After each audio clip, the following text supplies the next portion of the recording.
రావాల్సిన వాళ్ళు రావాల్సిన సమయంలో వస్తారు నాన్న. మా ఇంట్లో వాళ్ళు నీకు ముందే తెలుసా? ఆవిడెవరనుకున్నావు? మీ శ్రీకర్ బాబాయ్ పెళ్ళాం.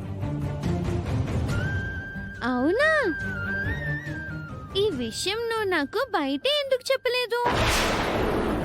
అసలు శౌర్య అవనితో ఎలా వచ్చిందో ముందు అది అడగండి. ఆ కోమలి నన్ను వదిలేస్తే మన ఇంటికి రావడానికి ఎటు వెళ్లాలో తెలియక టెన్షన్ పడుతుంటే ఇదిగో ఈ అవనియే నన్ను తీసుకొచ్చింది.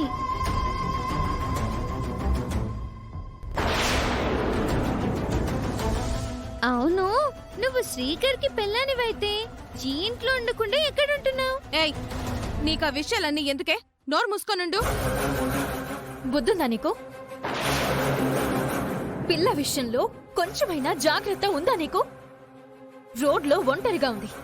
ఏదైనా జరగరాంది జరిగితే తిరిగి తెచ్చుకోగలమా?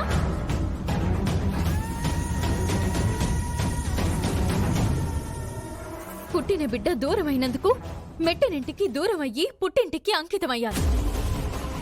మీకు ఆ దేవుడు కరుణించి బిడ్డనిస్తే ఇంత నిర్లక్ష్యంగా ఉంటారా?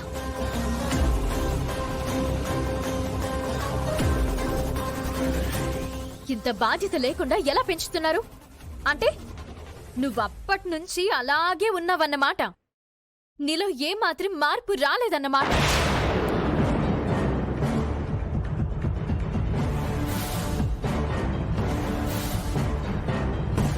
చిన్నపిల్ల అందర్నీ పేర్లు పెట్టి పిలవడమేంటో నాకేం అర్థం కావడం లేదు. అలా పిలిపించుకోవడం నిహారికకు సరదా అంట. మొన్నటి వరకు అత్తయ్య మామయ్యలు కూడా పేరు పెట్టి పిలిచింది. నువ్వు అలాంటి సీన్లు చూస్తుంటే షాక్ అయిపోయి ఉండేదానివి. అంటే తల్లిదండ్రుల పెంపకంలోనే లోపం ఉంది అని అర్థం. ఇలా అడుగమ్మా. మనవరాలితో అందరం ప్రియమైన పిలుపులతో పిలిపించుకునే అదృష్టం మాకు లేదమ్మా. అవునమ్మా, మేం కలలు కన్నది వేరు, ఇక్కడ కళ్ళ ముందు జరుగుతున్నది వేరు. నువ్వు లేని ఈ ఇల్లు నవ్వులకు నోచుకోకుండా పోయింది. పద్ధతులు గాడి తప్పాయి, నియమాలు గాల్లో కలిసిపోయాయి. ఏదో బ్రతుకుతున్నావంటే బ్రతుకుతున్నావు అంతే. అవ్వని రాగానే ఇంట్లో అందరికీ నోర్లు లేస్తున్నాయేంటి?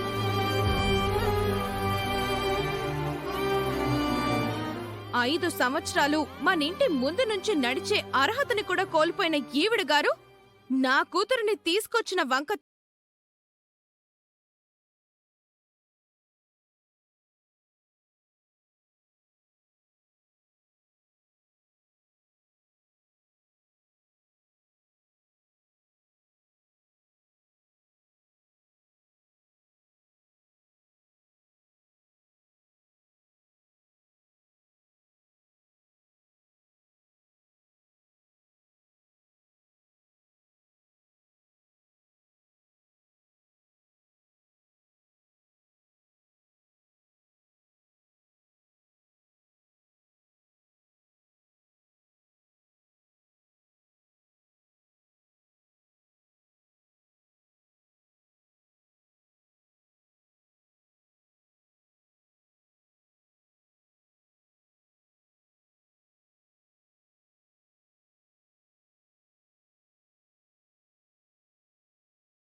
ఇంట్లోకి రావడం మేము బయటికి చెప్పుకోలేనంత ఆనందాన్ని కలిగించిందవని.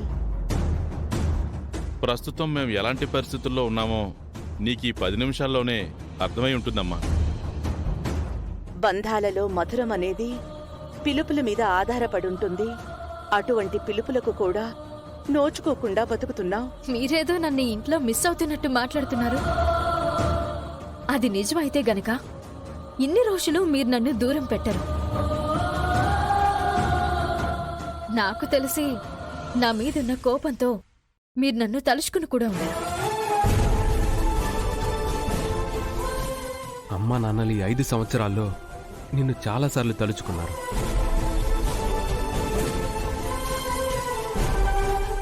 నీకు మాకు మధ్య పరిస్థితుల వల్ల వచ్చిన దూరాన్ని చాలా భారంగా గడిపారు. కనీసం తలుచుకోనుండరని నువ్వు అనుకుంటున్నది వాస్తవం కాదు.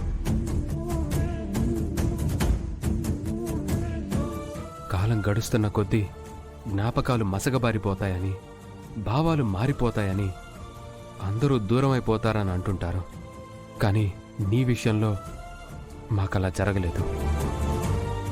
నీ జ్ఞాపకాలు మా దగ్గర అలాగే పదిలంగా ఉన్నాయి.